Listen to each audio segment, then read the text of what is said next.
बाबा विश्वनाथ जी की नगरी में विद्यमान परम पूज्य प्रातः वंदनी 1008 पद्मश्री से सम्मानित मेरे सद्गुरु सरकार भारत के लाखों भक्त जो गुरुदेव का आशीर्वाद प्राप्त करते हैं और समाज के हित में कार्य करते हैं, देश हित में कार्य करते हैं, गुरुदेव का समय समय पे मार्गदर्शन प्राप्त करते हैं, ऐसे हमारे दिव्य हम सबके पथ प्रदर्शक मार्गदर्शक जीवन में शांति और समाज में समर्पण की भावना जागृत कर एक नई ऊर्जा प्रदान करने वाले गुरुदेव भगवान का आशीर्वचन आप लोग सुने। वृक्षों में भी ईश्वर भाव मानते हैं। तुलसी को माता, नीम को संतोषी माता, पीपल को वासुदेव। तो हम तो जड़ को भी, वो तो जड़ है, परंतु जड़ को भी हम चेतन जैसी प्रधानता मानते हैं। पहाड़ों की हमारे यहाँ पूजा होती है, हमारे यहाँ नदियों की पूजा होती है। शादी विवाह हुआ, नदियों में लोग लहंगा चढ़ाते हैं, साड़ी इस पार से उस पार करते हैं, नाना विध उपासना करते हैं। हम प्रत्यक्ष उस शक्ति के रूप में देखते हैं। गंगा को, नर्मदा को, कावेरी को, जितनी ऐसी पवित्र नदियां हैं, उनको तो हम ये मानते हैं कि ये कोई जल का स्रोत नहीं है, ये तो मातृ स्वरूप है। तो माता स्वरूप मान करके हम उनकी उपासना करते हैं, साधना करते हैं और विश्व के कल्याण की कामना करते हैं। विश्वानि देव सवितुर दुरितानि पराशु यद भद्रं तन्नयासु। विश्व के कल्याण की कल्पना जिस संस्कृति में हो, जिस सभ्यता में हो, जिस धर्म में हो, उस वही सनातन है। सनातन माने जिसका न आदि है न अंत है, वह न उत्पत्ति है न विनाश है, उसी को सनातन कहते हैं। सनातन जो है वह अक्षुण्ण है, अक्षर है, अच्युत है, अविनाशी है और उसमें कहीं न घृणा का स्थान है, न कहीं भेद का स्थान है, न कोई उसका। हमारे यहाँ आया है कि मित्रान चक्षुषा, हम मित्र के जैसा सबको देखें। तच्चक्षुर्देवहितं पुरस्तात् शुक्रमुच्चरत पश्येम सरदः शतं जीवेम सरदः शतं प्रब्रवाम सरदः शतमदीनाः श्याम सरदः शतं भूयस्य सरदः शतात्। मतलब हम ऐसे सैकड़ों वर्षों तक इस जीवन को व्यतीत करते हुए और संपूर्ण राष्ट्र को एक सूत्र में हमको देखने की परंपरा है।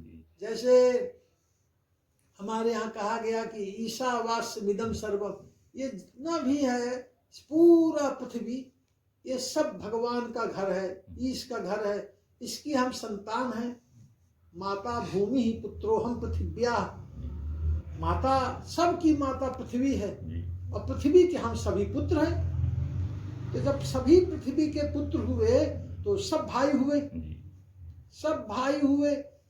तो कहीं किसी प्रकार का वैमनस्य नहीं, किसी प्रकार का शत्रुता नहीं, किसी प्रकार का मतभेद नहीं। संस्कृति सभ्यता अलग अलग हो सकती है, हमारे बोली भाषा अलग अलग हो सकती है। हमारे देश में ही दक्षिण की अलग भाषा है, उत्तर की अलग भाषा है, पंजाब तरफ की अलग है, उड़िया की अलग है, परंतु भगवान शिव परिवार के जैसा सब एक घर में रहते हैं। भगवान शिव के परिवार में देखिए तो भगवान शंकर जी का सवारी जो है नंदी है और गौरा जी की सवारी शेर है, और शेर और बैल दोनों एक एक के भक्षक हैं, एक एक के शत्रु हैं, एक साथ बड़े प्रेम से रहते हैं शेर और बैल। भगवान शिव का कंठाभरण नागराज है और बड़े पुत्र का जो वाहन है वो मयूर है। मयूर जो है, मोर जो है सांप को काट डालता है। हाँ, सबसे अच्छा भोजन है उसका, सबसे बढ़िया भोजन है। एक साथ रहते हैं और सर पर चूहा निकल जाता है, चूहे को सर्प उसके बिल में घुस करके, जी और गणेश जी का वाहन है। एक ब्रह्मचारी हैं स्वामी कार्तिकेय। जी गणेश जी का भोजन जो है इतना है कि पूरी पृथ्वी का अन्न समा जाए। लंबोदर लंबोदर लंबोदर है। भगवान शिव समाधि में रहते हैं जी। हर समय। अलग अलग बिल्कुल संस्कृति है। जी एक ब्रह्मचारी है, जी एक पूरे संसार की अन्नपूर्णा उनके उदर में हो जाए, एक समाधि में भगवान भोलेनाथ, जी उनको जगाया जाता है। और दो ही लोग जगा सकते हैं, माता पार्वती जी गौरा, और दूसरा नंदी। तीसरा उनको नहीं कोई जगा सकता है, ये दो ही जगा सकते हैं।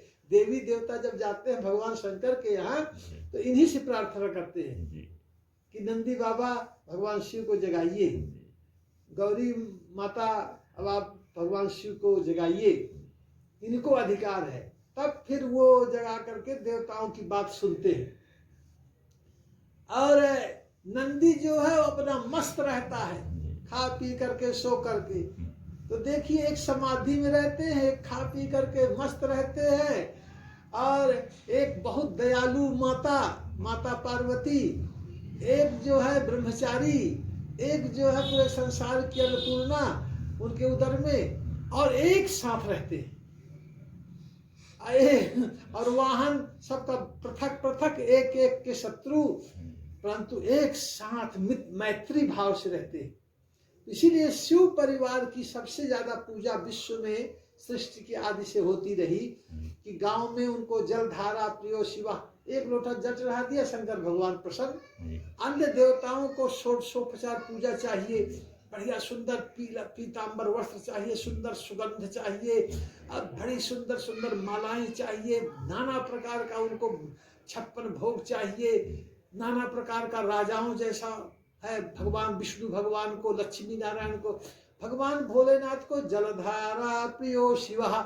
भगवान शिव को एक लोटा जल दे दिया, भगवान कहते हैं बरम ब्रूहि बर मांगो, एक लोटा एक धार, एक लोटा जल से प्रसन्न हो जाते भोलेनाथ। इसीलिए हमारी संस्कृति भगवान शिव से शुरू होती, सत्यम शिवम सुंदरम।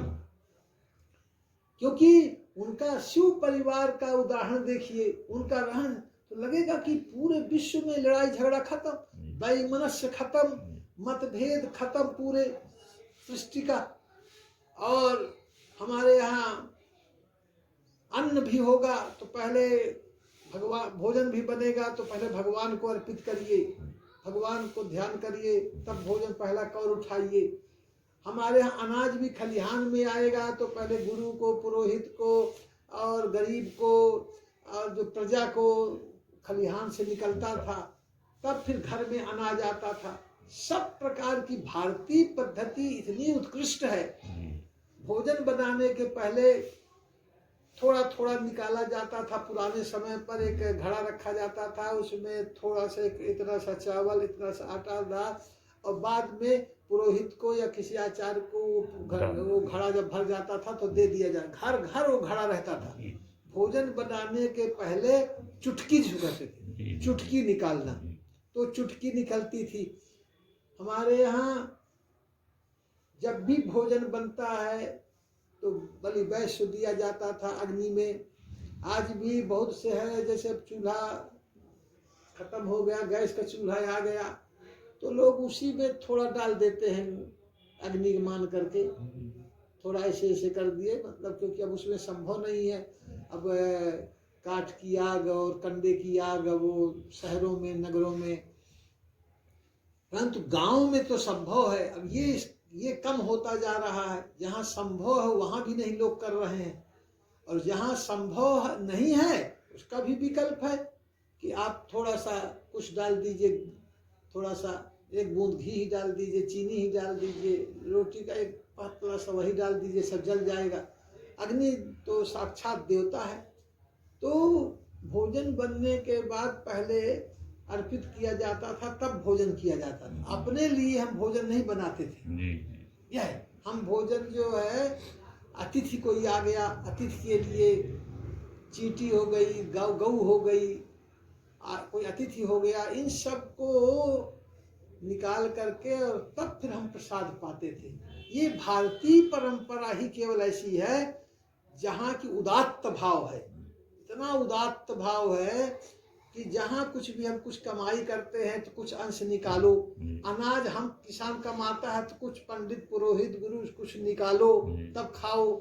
पहले हर चीज में, बगीचा में आम फलेगा, फल फलेंगे तो कह लो पहले ब्राह्मण को भाई 5 फल निकाल दो। आज भी ये परंपरा है पूरे देश में हमारे कि पहले पपीता होगा, आम होगा, अमरूद होगा, कुछ भी होगा और पहला बार फलेगा तो निश्चित है, अगर पहली बार कोई फल फला तो दान ही दिया जाता है, वो तो निश्चित दिया जाता है। बाद में चाहे भले सब लोग ना दे पाए, पर प्रथम बार फलता है तो कहते हैं कि ये इसको दीजिए। तो हमारे यहाँ कोई ऐसी चीज नहीं है।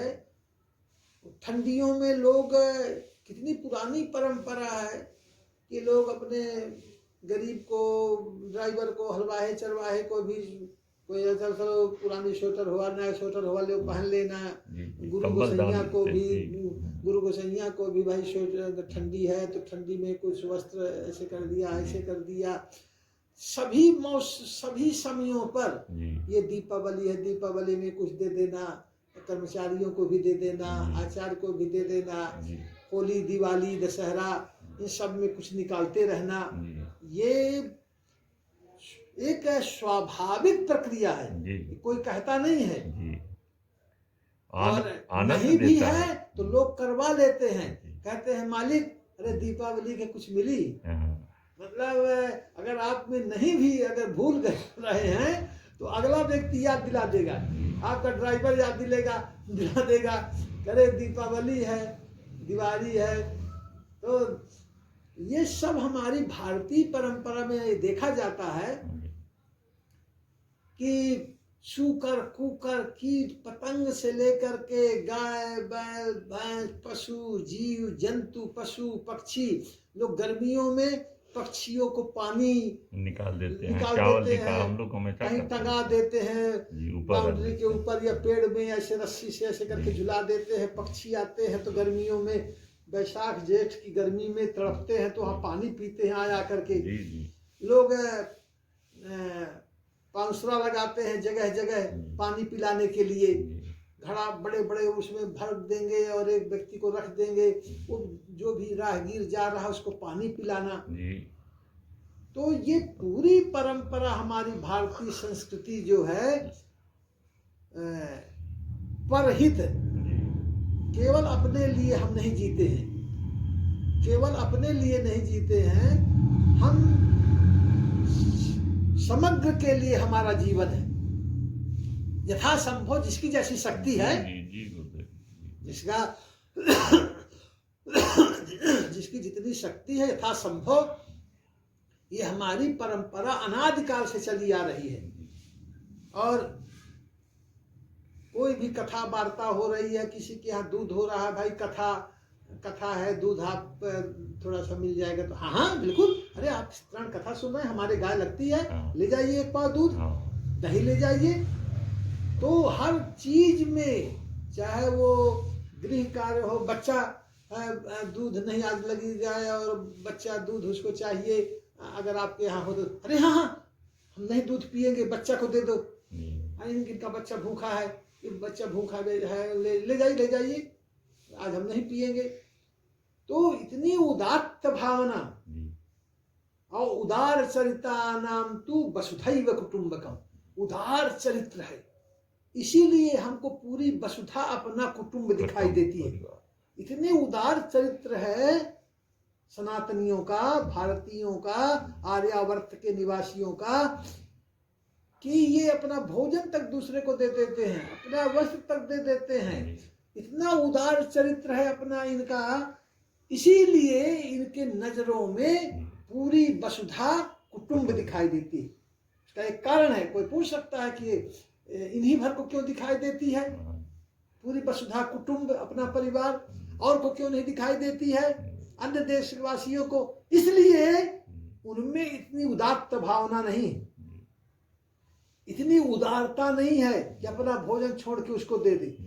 ये जितनी उदारता हमारे सनातनियों में है, खेत से, खलिहान से लेकर के, घर से लेकर के, जेब से तक निकाल के दे देते हैं। तो जितनी ये उदात्त भावना है, इसलिए हम वसुधैव कुटुंबकम, पूरी वसुधा को अपना कुटुंब देखते हैं। ओम शांति। वाराणसी के DLW के समीप पटिया स्थित शिव शक्ति धाम में सदगुरु सरकार निवास करते हैं और वहीं पे उनके द्वारा स्थापित 18 भुजा माँ दुर्गा जी का दिव्य मंदिर है, जहां लोग प्राण प्रतिष्ठित मंदिर में दर्शन पूजन करके छोटे महाराज प्रकांड विद्वान ज्योतिषाचार्य